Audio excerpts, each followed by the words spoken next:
Halo rekan-rekan semua, ketika nanti rekan-rekan sudah berhasil mengunduh file aplikasinya, maka klik saja file aplikasi tersebut dan diekstrak.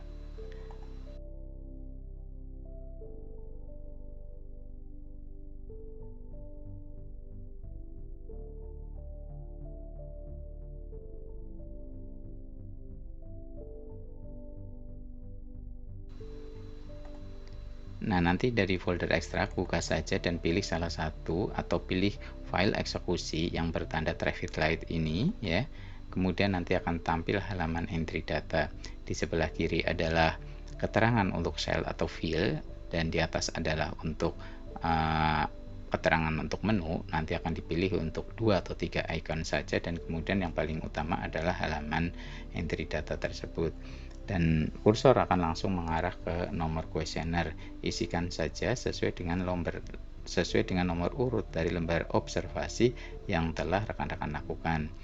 Dan kita mulai saja contohnya misalnya nomor 1 ya. Nomor 1 kemudian akan tampil yaitu sel yang sudah otomatis terisi keterangan tentang infrastruktur air bersih ini yaitu L07. Jadi, tapi ini tidak perlu menjadi perhatian dari rekan-rekan semua. Kita lanjut saja ke provinsi. Untuk memilih provinsi cukup tekan pada keyboard, tekan enter atau tab ya. Kita tekan enter misalnya, nah nanti akan tampil 6 provinsi pilihan ya. Nanti silahkan dipilih. Misalnya saya sebagai contoh akan memilih provinsi Jawa Tengah. Kemudian kita tekan lagi tab atau enter dan nanti akan tampil satu pilihan di sini yaitu Kabupaten Pemalang, termasuk nanti tampil secara otomatis kelurahan sebagai lokasi sampel. Di sini di pilihan kode kegiatan itu nanti ada 6 pilihan ya. Misalnya kita klik salah satu. Nah, di sini ternyata ada tampilan atau notifikasi ya bahwa untuk Kelurahan Widuri di Jawa Tengah itu ternyata untuk instrumen atau jenis kegiatan yang dilakukan ternyata hanya 2, yaitu sistem air bersih dan sambungan rumah. Jadi pilih salah satu dulu yang mau di entry. Misalnya kita akan mengisi sistem air bersih dulu, misalnya di Widuri ada 2 unit atau 2 observasi yang telah dilakukan, maka nanti diisi misalnya sistem air bersih dulu.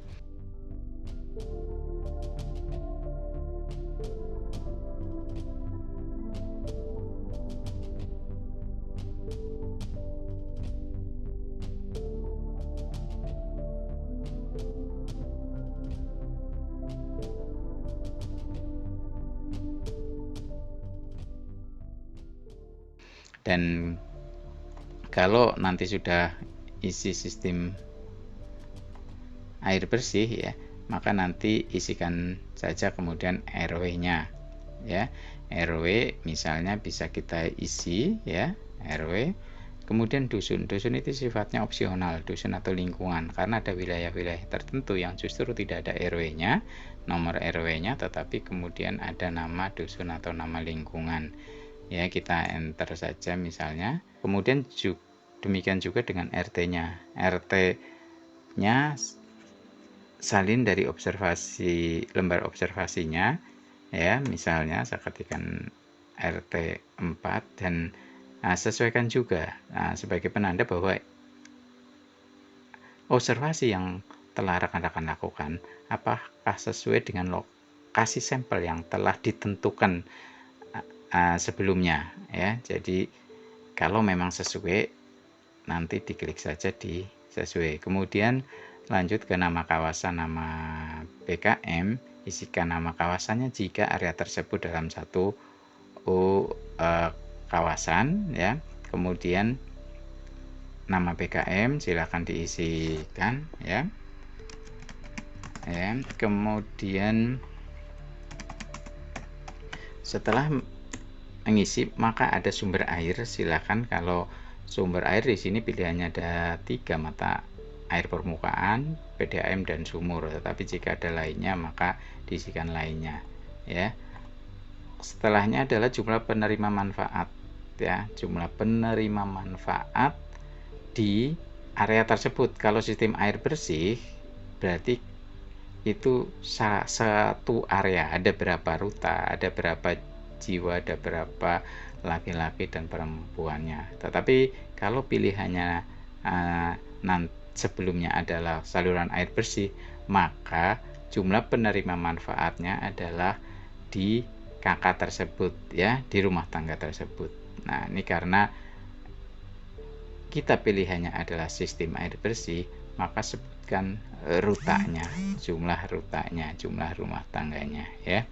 Jadi ada berapa? Ada berapa rumah tangga di situ.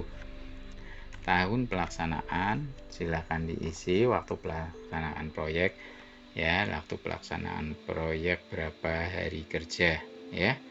Nah, ini hanya contoh saja, dan di bawahnya adalah nama engineer surveyor dan juga kode ES-nya, ya. Kode ES-nya, ya, silakan kalau sudah betul di enter saja atau diabaikan. Di sini ada note, ada keterangan detail kegiatan untuk wilayah Kelurahan Widuri, yaitu ada sistem air bersih dan 50 SR. Sistem air bersihnya 1 unit berarti dan 50 SR. Nanti untuk pengisian SR, nanti berarti pilihan di detail kegiatan adalah sambungan rumah yang nomor 6, yaitu SR, dan itu dilakukan sebanyak 60 kali pengentrian, ya, penginputan. Nah, setelah ini sampai ke sel keterangan petugas, enter saja, kemudian lanjut ke halaman inti dari pengisian observasi infrastruktur ini. Dan tipikal untuk pertanyaan-pertanyaannya itu dari tiap kolom itu, tiap bagian itu hampir sama. Jadi nanti dari perencanaan infrastruktur sampai dengan kepemeliharaan, ya.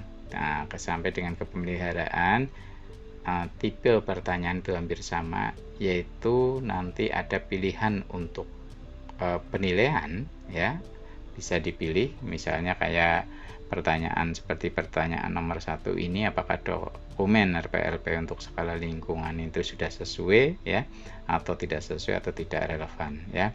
Kalau memang nanti ada keterangan-keterangan yang sifatnya jawabannya kemudian tidak relevan, mohon nanti di catatan ini nanti diisikan ketidakrelevannya itu karena apa, ya. Tapi bukan berarti di luar tidak relevan tidak ada catatan. Bisa saja untuk penegas atau keterangan tambahan, misal seperti ini tidak sesuai itu karena apa, misalnya gitu kan, itu catatan juga bisa diisikan, ya. Kemudian sampai ke kolom-kolom selanjutnya, ya. Untuk bagian-bagian ini tergantung dari pilihan subkegiatan. Jika sebelumnya pilihan subkegiatannya adalah sambungan rumah, maka hanya bagian form tertentu saja nanti yang akan tampil. Mungkin di sini pengadaan barang jasa tidak akan tampil, atau tadi perencanaan mungkin tidak akan tampil formnya. Tetapi karena ini pilihannya tadi adalah sistem air bersih, di mana bagian-bagian ini termasuk bagian-bagian yang diobservasi, ya. Isikan seterusnya sampai pengisian atau sampai dengan bagian terakhir, yaitu catatan. Nanti catatan besar diisi. Setelah itu nanti tinggal disimpan untuk meneruskan ke kuesioner berikutnya.